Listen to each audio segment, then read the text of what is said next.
I believe it started when I was around 6 years old. My parents often had friends over in the house. I didn't know they were polyamorous OFC. One day I was outside playing, got hurt, and when I ran inside caught my parents making out with some random guy. They told me they have other adults that they love and it's a completely normal thing. Me being a child just accepted that. They gave up being secretive and their partners would constantly be around, even joining on outings. I remember that on my 10th birthday they invited 3 of their partners, one of who I'd never seen before. And for the rest of the day my parents just withdrew from my party and hung out with them. I never saw them doing anything explicit again, but they would kiss their partners, hug them, make flirty comments. Something that would be normal between parents but with many more people. Sometimes I came home from school and my parents were gone and there was some random adult in our house. Some of them seemed surprised that my parents even had a child. I always hated it, but since my parents had told me this was normal, I assumed many adults probably did similar things and that it's just an adult thing all kids hate. Later they had less partners and eventually seemed to stop. Not that I'd know for sure. I moved out with 17. I didn't think about it anymore.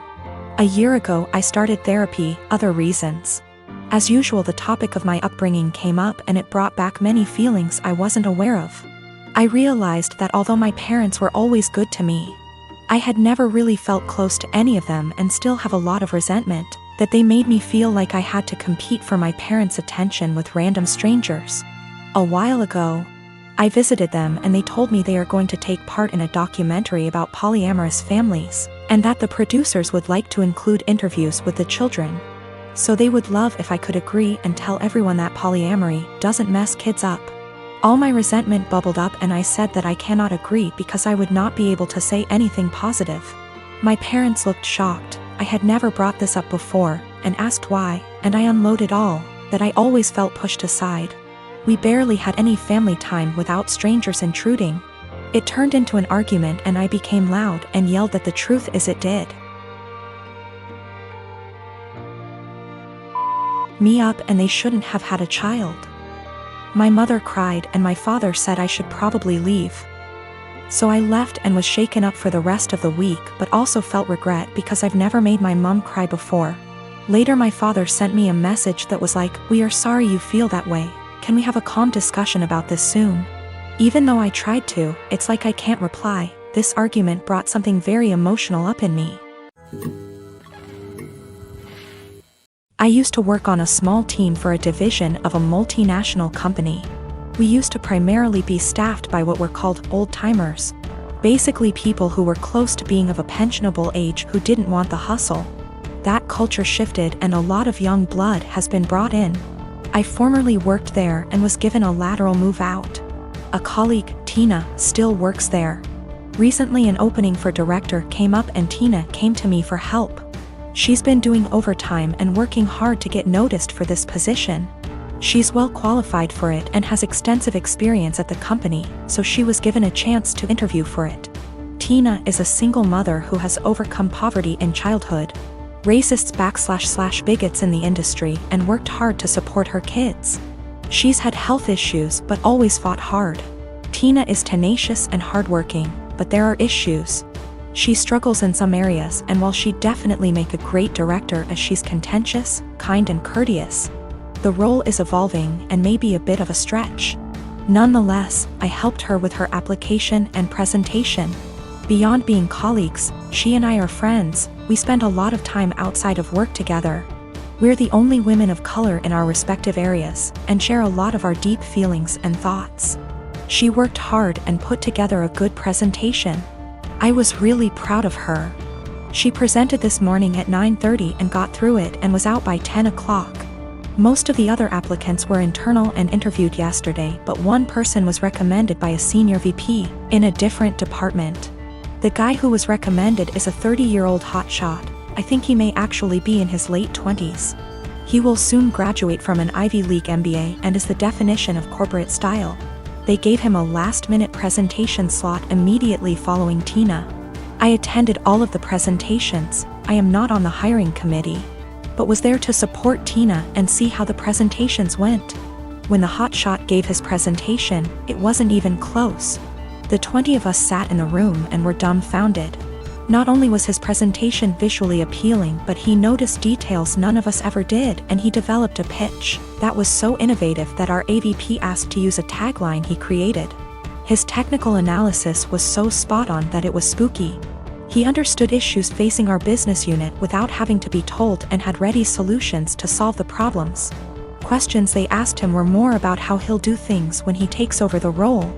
It was made very clear to him that this was his job, and they even provided an unofficial tentative start date. It is very clear that he understands the industry and his past experiences, such as professional work experience as well as winning top case competitions and academic awards, prepared him very well. The presentations were in totally different leagues. After he finished, he made a self-deprecating joke and took questions. He thanked us and left. We all sat there for a minute chatting when the AVP very loudly told the HR director to offer significantly above the salary and hammer out a start date immediately and get a contract signed. The VP who recommended him knew him from the MBA program, as the VP is a case coach there. He said he'd be his reference, and they are skipping all the formalities and going right to the offer. Tina has no idea. She was so happy with her performance, and she's sure she nailed it. She did well, about as well as the other candidates, but this guy is out and out in a different league. Just based on that, I too would hire the other guy. She's sitting on cloud 9 at her desk and planning a celebratory dinner to celebrate her performance. She was told decisions would be made in a couple of weeks. At this rate, it's likely she'll be informed that she didn't get the job well before 5 p.m. I really don't know what to do or say. If she asks, should I be honest about this guy's presentation? Should I avoid her the rest of the day? I want to support her, but have no idea how to even begin talking to her. So, my fiancé took up cooking during quarantine. We used to cook little and instead ate a lot out of the house. We could afford it and tended to eat healthy. Of course, we can both cook, but given our busy schedule, it was easier to eat out. Also, to be honest, I don't really like cooking and consider it a chore to be avoided. I love food, but there are other things that I would rather do in my own time. Due to quarantine, my fiancé has decided to cook more and has found that she enjoys it a lot. This is great. I am happy for her that she has discovered something new that brings her joy. Turns out she's pretty good at it too, and she cares about learning new skills, etc., so I benefited too. I still don't really like cooking myself, as I said, so in exchange for her putting all that effort into cooking, I help her out by paying for takeout in the evenings when she doesn't feel like cooking, and also I do everything else, wash the dishes, clean the table, etc. on the days she cooks.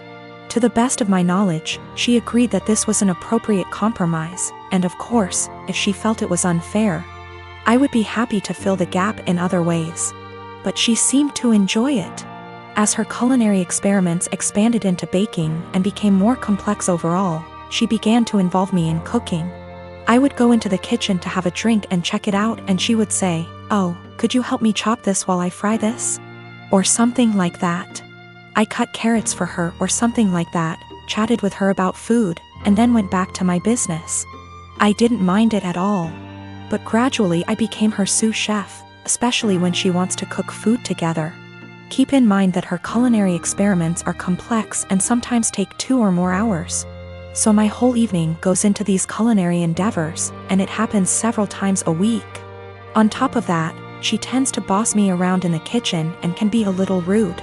As you can probably guess, we got into a fight over this.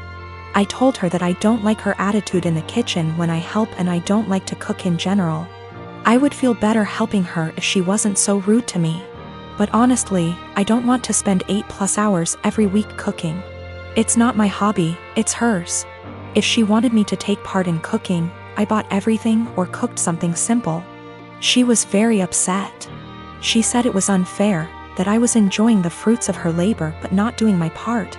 And that cooking took 2 hours and dishwashing / cleaning only half an hour. I told her that it was her decision to cook very complex dishes and that I would be happy if she made a simple pizza or roast. After a certain point, the sophistication of her dishes moves into hobby territory. And I resent being made to feel like a bad partner because I don't want to spend a few evenings on her hobby. We haven't really worked it out. I actually bought / cooked my own food a few times so I didn't enjoy the fruits of her labor. But that seemed to upset her even more, and our refrigerator started to fill up with more leftover food than she could eat herself. Another time I helped her but told her I had to go on video chat at 8 p.m. and she got upset when I actually stopped helping and left even though I told her beforehand. I'm afraid I told her somewhat caustically that I was not her sous chef to command the kitchen. I tried to discuss it with her again when we felt calmer. I told her that I liked that she found a new hobby. But it's her hobby and I can't help it and don't want to feel obligated to do it. She countered that it was not feminist of me to put the cooking on her and benefit from it without helping her. The feminist connection doesn't make much sense to me because neither of us used to cook much. And she decided to take up cooking herself, but of course I didn't tell her that. I told her that if she wanted to discuss the division of labor in our household, we could do so and come up with something new that reflected the fact that she now cooks more. We tried to do this, but she wanted to count all the time she spends cooking as time around the house. So, according to her ideal distribution of housework, she spends over 10 hours cooking just dinner each week, which somehow leaves me with almost all other chores around the house. I told her I didn't like it because cooking complicated meals is a hobby. It's not fair to say that 6 / 10 hours of her housework is actually her hobby, and I have to do the equivalent amount of real housework if that makes sense. So we are in a bit of an impasse. Am I really a bad feminist? I don't think I'm wrong. I'm very familiar with emotional labor, mental stress, and all that, but I may be wrong. I love this woman and obviously want to marry her. But we are usually good at making logical decisions, and this is the first time we have had such a disagreement. I don't know how to get her to understand the line between cooking as a necessary activity and cooking as a hobby. P.S. The fiancé has taken up cooking gourmet meals as a hobby, but now it becomes my responsibility to help out and do more housework that I don't think I should.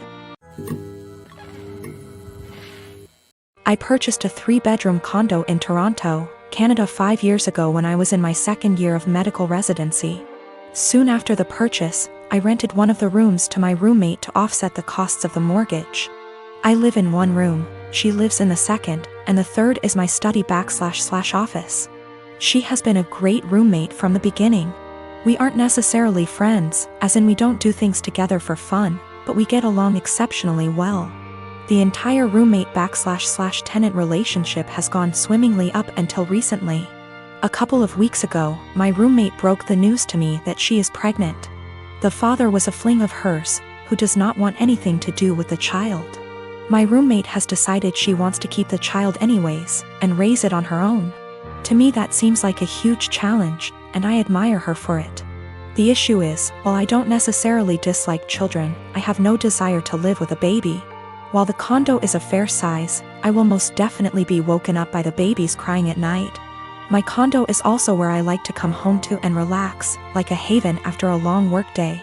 And the idea of coming home to a baby honestly seems absolutely chaotic. Especially since this isn't my own child, i.e. one that my girlfriend and I decided to have / was mentally prepared for. As difficult as it was for me to do this, I told her essentially what I've written here. And that it would be best if she finds somewhere else to live. I am not rushing her out or anything like that. I have given her 6 months notice. Since any later than that will come too close to the birth. She was honestly quite taken aback by this, and thought that I was being cruel. Her primary concern is that rent has gone up substantially in this city since she signed on with me. I haven't increased her rent since she moved in, so she's essentially paying 2015 rent. She works as a waitress, and will likely need to find a lesser apartment to keep within the same budget. A couple of other considerations are that she was out of work while restaurants were closed. But I did waive her rent for that period. All of the furniture is also mine, aside from her bedroom, so she would need to figure something out on that front as well. Aside from all of the child expenses. I understand her position, and I feel horrible about the situation, but I honestly can't do it. I haven't been able to give life much thought lately, as work has been quite busy. Firstly, I have a friend in real estate, and I'm going to see if they can help her try to find some affordable listings.